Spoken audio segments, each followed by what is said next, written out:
نتكلم اليوم على قياسات الأقفاص للتزاوج الكروان، وكيف أنا وين لازم أحط البياضة أو العش بأي جهة، وكيف أنا لازم كم قصبي لازم يكون بالقفص، موضوع شو لازم أحط تغذية، كل هاي الشغلات رح نحكي عليها اليوم.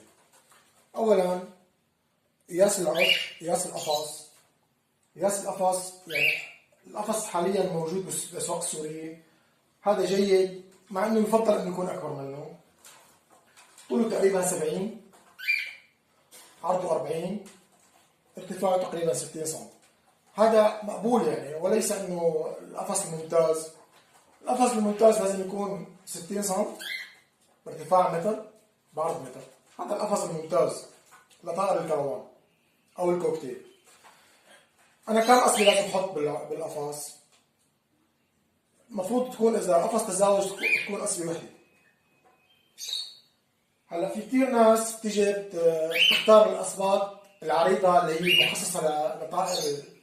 مخصصه لطائر الببغاء، وهي بتكون يعني ما الطير لازم يكون رجلاي تقريبا ما لهم مسكرين على الاخر، ما لهم داقين ببعضهم البعض، وما لهم مفتوحين كثير. رجل الطائر المفروض تكون ما ضابه هيك، يعني ما مشي حال نحط قصبة كنارات بلابه، هذيك قصبة رفيعة، ولا مشي الحال احط قصبة كمان سميكي. فانا بفضل تجيب خشب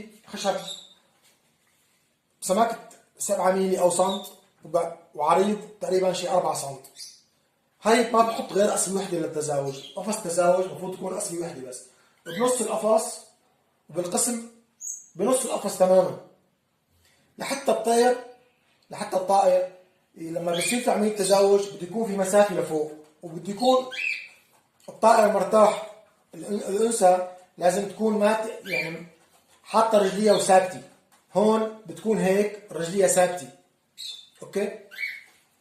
هاي بحطها انا هيك بهذا العرض وبقصها وبثبتها، لازم تكون ثابتة مضبوط 100%، ما أنا عم تتحرك، لحتى يصير تزاوج صحيح ويكون تلقيح جيد. النقطة الثانية مقاسات العش، وين أنا بركب العش. البياضة أو العش لازم تركب بالاتجاه المعاكس للضوء اللي أنا حاطهم فيه، إن كان شمس أو إضاءة الغرفة. إذا الإضاءة جاية من هاي الجهة أنا بركب العش بهاي الجهة.